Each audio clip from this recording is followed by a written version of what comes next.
제가 두 단어를 굉장히 강조를 했는데 오늘 여러분들이 좀 그 두 단어를 캐치하셨는지 모르겠네요.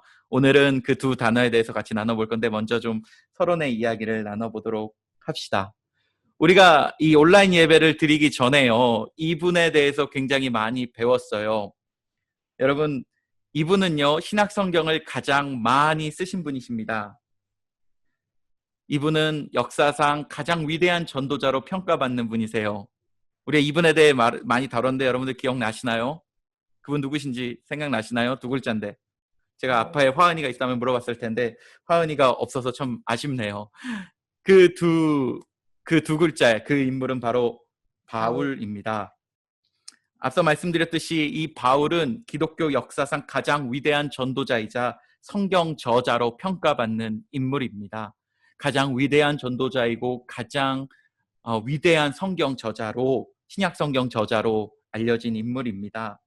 그런 바울이요, 오늘 디모데라는, 우리 영어로는 티모티죠, 디모데라는 자신의 제자를 칭찬합니다. 바울에게는 제자가 있었는데 그 디모데고요. 그 디모데에게 오늘은 칭찬을 하는 내용입니다. 이런 바울에게 칭찬을 받는 디모데는 한 교회의 리더였습니다. 좀 큰 교회 리더였어요. 그런데 나이가 굉장히 어렸어요. 어떤 학자들은, 이 학자들마다 조금씩 견해가 다르기는 한데 의견이 좀 다른데, 어떤 학자들은 디모데가 18살 정도 된다고 이야기하는 학자도 있어요. 여러분 생각을 해보세요. 설빈이 형이나 화은이 누나가 교회의 리더가 돼서요, 누군가 앞에서 막 설교를 하는 거예요. 그리고 막 어른들과 함께, 막 나이 많은 어른들과 함께 교회 일에 대해서 막 이야기하고 막 교회 큰 일에 대해서 결정한다고 생각을 해보세요.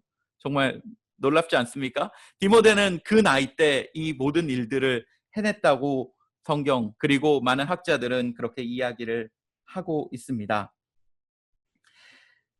오늘 이 성경에서는요, 이 두 명이 각각 엄청난 특징을 가지고 있다라고 이야기를 합니다. 이 특징은 너무나도 중요해요. 왜냐하면 이 특징을 우리가 잘 가지고 있으면 우리 역시 좋은 크리스찬이 될 수 있기 때문입니다. 그래서 우리 오늘은 이 바울이 가지고 있는 특징, 그리고 디모데가 가지고 있는 특징, 이 두 가지 특징에 대해서 잘 살펴보고자 할 거예요. 그 특징 먼저 말씀드리자면, 첫 번째, 바울이 가지고 있었던 특징은 청결한 양심이었습니다. 바울은 청결한 양심, 제가 성경을 읽을 때 이 부분에 대해서 집중해서 읽었는데 여러분들 캐치하셨나요? 바울은 청결한 양심을 가지고 있다라고 이야기를 합니다. 디모데는 어떤 걸 가지고 있을까요? 어떤 걸 가지고 있었을까요? 바로 거짓 없는 믿음이에요. 영어로는 sincere faith인데, 이 거짓 없는 믿음, 정말 신실한 faithful한 믿음을 가지고 있었다라고 이야기를 합니다. 이 두 가지 요소, 여러분, 바울이 가지고 있었던 청결한 양심, a clear conscience, 이 청결한 양심, 그리고 디모데가 가지고 있었던 거짓 없는 믿음, sincere faith, 이 두 가지를 아는 것 너무너무 중요해요. 앞서 말씀드렸듯이 우리도 만약 이 두 가지를 갖는다면, 우리도 좋은 크리스찬이 될 수 있기 때문에 그렇습니다. 오늘 그래서 이 두 가지, 청결한 양심, 깨끗한 양심, 그리고 거짓 없는 믿음, 이 두 가지에 대해서 우리 자세하게 먼저 살펴봤으면 좋겠습니다. 첫 번째로, 칭찬받는 크리스찬이 되기 위해서 우리는 청결한 양심, 깨끗한 양심을 가져야 합니다.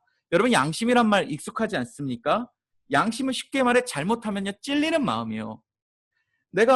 여러분, 부모님을 막 속였어요. 내가 부모님한테, 엄마, 나 오늘 조금 일찍 들어갈 거야. 그리고 나서 막 8시, 9시, 10시, 11시, 12시가 되도록 안 들어가요. 마음에 찔리기 시작합니다. 이게 양심이에요. 거짓말하면 마음이 좀 아프잖아요. 어머니께 거짓말하면 좀 마음이 아프잖아요. 그게 양심이에요. 근데 이제 성경에서 말하는 양심은요, 하나님과 관련되어 있습니다.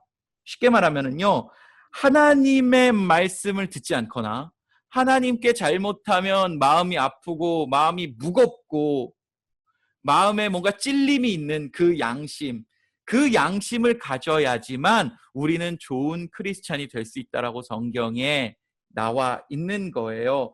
그런데 여러분, 되게 중요한 게 있어요. 이 양심을 갖기 위해서 우리가 어떻게 해야 될까요? 하나님을 향한 양심을 갖기 위해서 우리가 어떻게 해야 될까요? 바로 하나님에 대해서 잘 알아야 합니다. 무슨 얘기인지 아십니까? 여러분, 모르는데 잘못하면요, 양심에 찔리지 않아요. 한 가지 예를 들어볼까요? 여러분이 만약 쓰레기를 아무 데나 막 버릴 수 있는 나라에 살다가 캐나다 혹은 한국으로 이사를 왔다고 생각을 해보세요. 여러분들의 나라에서, 원래 살던 나라에서 쓰레기를 그냥 아무렇게나 버려요. 그냥 막 버려요. 아무 잘못이 아니에요. 그런데 여러분들이 캐나다로 와서 쓰레기를 버리면 안 된다는 그것을 몰랐어요. 그래서 똑같이 막 버리는 거예요. 그러면 아무 양심의 거리낌이 없죠. 몰랐으니까. 내가 그런 법이 있는지 몰랐으니까. 그냥 버려도 아무렇지도 않을 거예요. 그런데 나중에 알게 됐어요. 아, 이 나라에선 쓰레기를 버리면 정말 잘못되는 거구나. 이 쓰레기를 버리는 순간 잘못하는 거구나. 이걸 알게 됐어요. 그리고 나서 옛날 습관처럼 이걸 쓰레기 버리고 났는데 이거 안 되지. 그때부터 찔리기 시작하는 거죠.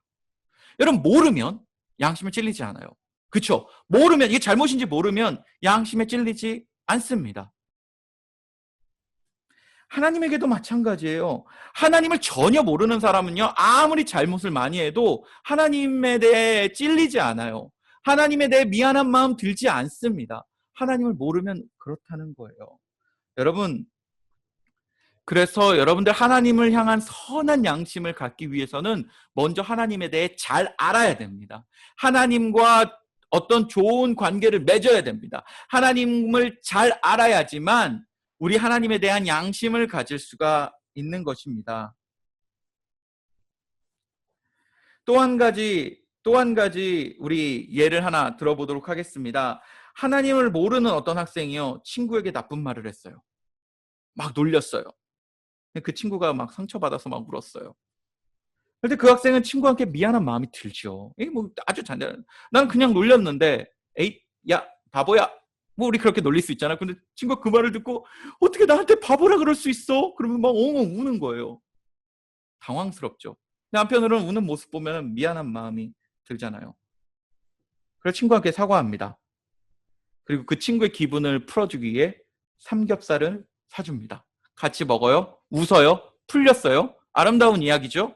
그런데 거기에 하나님이 없잖아요. 하나님을 모르는 친구는 아무리 다른 사람에게 잘못을 하고 내가 죄를 짓고 해도 하나님을 모르면 하나님이 찔리지 않아요. 하나님을 모르기 때문에 그래요. 하나님 알 수 없기 때문에 그래요. 근데 여러분, 근데 하나님을 안다고 생각해 보세요. 친구한테 잘못한 것들을 하나님에게도 미안한 마음이 들 거예요. 왜냐하면 하나님은 친구를 사랑하라 했거든요. 하나님 친구를 사랑하라 했잖아요. 그래서 친구를 막 울린 사람은 하나님에 대해서 양심이 또 찔릴 거예요. 하나님을 잘 알아야지만 여러분, 깨끗한 양심을 가질 수 있습니다. 여러분, 혹시 여러분들이 하나님에 대해서 잘 모르고 있다면 오늘 하나님에 대해서 잘 아는 여러분들 되시기를 소망합니다. 그래서 여러분들이 정말로 깨끗한 양심을 갖기를 소망합니다. 하나님에 대한 양심을 가져야지만 그것이 올바른 크리스찬, 좋은 크리스찬이 될 수 있기 때문입니다. 마지막으로 말씀드립니다. 그 양심을 갖는 가장 좋은 방법, 하나님에 대한 그 양심을 가장 좋은 방법, 하나님을 잘 알고 하나님과 더욱 가까워지는 것입니다. 여러분, 하나님을 더욱 잘 알고 하나님과 더욱 가까워져서 선한 양심을 갖기를 소망합니다.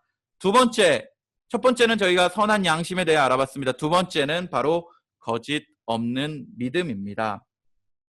이것은 말 그대로 나의 솔직하고 거짓 없는 믿음이에요. 프리텐드를 하는 것이 아니라, 가식 있는 믿음이 아니라 솔직하고 하나님 앞에 진실된 모습을 보여주는 것입니다. 그런데 많은 사람들은요, 하나님 앞에 진실된 관계보다 하나님 그냥 말씀, 하나님 명령을 지키는 데 집중합니다. 예를 들어 하나님께서 예배 그냥 하라고 했어요. 예배 잘 드리라고 했으니까 예배 열심히 출석합니다. 기도하라고 하니까 기도 열심히 합니다. 근데 정작 하나님과의 관계가 없는 경우가 있어요. 하나님 말씀을 지키는 거 매우 중요해요. 하나님 말씀 듣는 거 정말 중요합니다. 당연합니다. 그런데 만약에 여러분 마음이 없다면, 하나님의 말씀을 듣는데 내가 하나님과의 관계도 없고 하나님을 향한 마음도 없다면 그것은 다 쓸모없는 것일 것입니다. 여러분, 우리 연인관계 한번 볼까요? 연인관계 드라마에서 나오잖아요. 연인관계에서 서로 연락 자주 주고받는 거, 이거 너무 중요하죠. 당연한 거예요. 당연한 거예요. 만나는 거 우리 너무 중요해요. 자주 만나는 거, 연인관계에서 사랑하는 사람 자주 만나는 거 너무 중요해요. 잘 만나고 잘 해야 돼요. 여자친구가 머리 스타일을 바꾸면요, 남자친구는 그걸 잘 알아줘야 됩니다. 샴푸를 바꾸면 알아줘야 되고, 살쪘냐고 물어보면 기분에 맞춰서 잘 대답해 줘야 합니다. 나 아무거나 먹고 싶어 할 때 그 아무거나의 의미도 잘 해석해야 합니다. 맞죠? 그런데 이걸 너무 잘해요, 남자친구가. 그런데 막 여자친구가 뭐 샴푸도 바꿨는데 알아주고, 머리 스타일 바꿨는데 알아주고, 여자친구가 아무거나 먹고 싶다는데 그걸 알아서 마음을 더 잘 해줘요. 그런데 여러분, 그렇게 잘 하는데 만약에 남자친구, 여자친구의 마음이 없이 잘한다면 여러분, 여자친구 어떻겠습니까? 다 느끼지 않겠습니까? 다 알지 않겠습니까? 연락도 자주 하고 만남도 자주 하는데 마음이 없다면 여러분, 그거 다 알지 않겠습니까? 하나님과의 관계 이런 겁니다. 우리 예배 정말 잘 드려야 합니다. 제가 예배 잘 드리기 위해서 맨날 헌금통도 강조하고 세수도 하라고 하고 깨끗한 옷 입으라고 하고 하잖아요. 잘해야 합니다. 당연한 거예요. 이거 안 하라는 게 아니에요. 그런데 만약에 아무 관계 없이, 하나님과의 아무 관계 없이, 하나님과의 아무 생각 없이 그냥 성경에서 하라고 했으니까 나 그냥 예배 잘 드려, 목사님이 시켰으니까 이거 해야지 하는 건 의미가 없다라는 거예요. 그래서 여러분, 정말 중요한 것은 하나님과의 관계입니다. 하나님과의 관계 없이는 다른 것이 소용이 없어지는 거예요. 이것이 진실한 믿음이라는 거예요.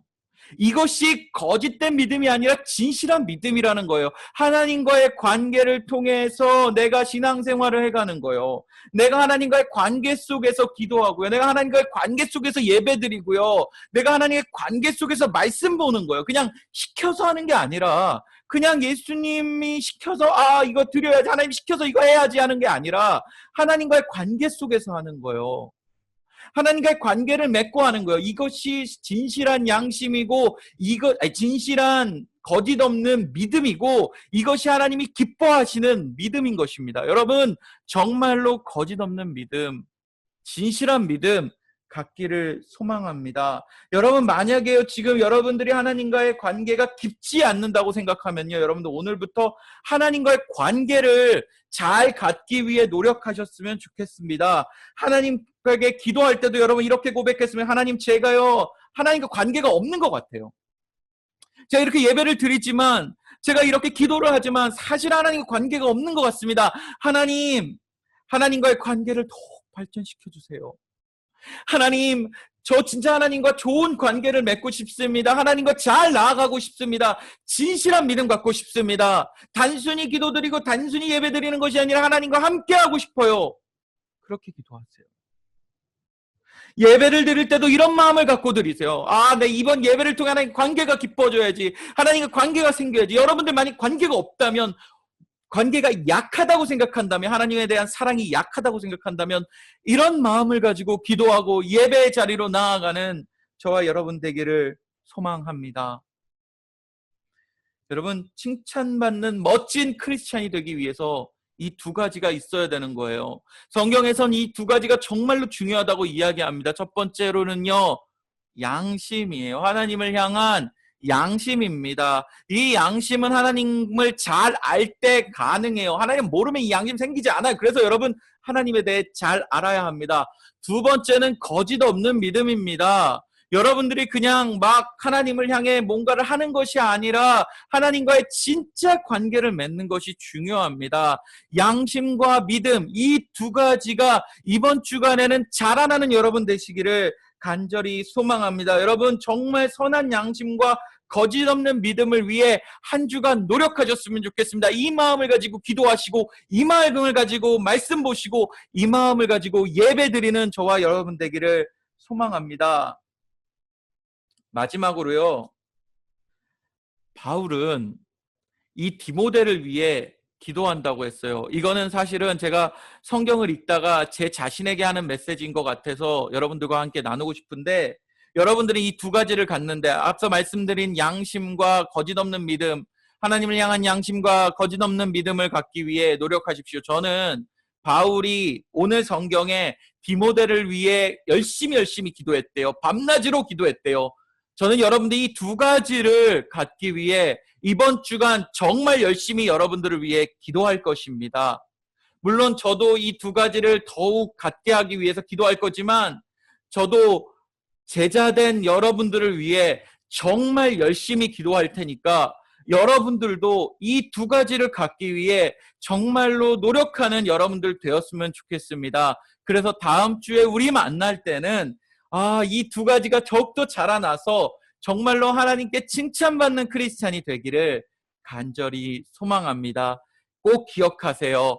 양심, 믿음, 우리 이번 주간에 이 두 가지가 자라나서 하나님과 더욱더 긴밀한 관계를 갖는, 하나님께 더욱 칭찬받는 저희들 되기를 간절히 소망합니다. 기도하시겠습니다.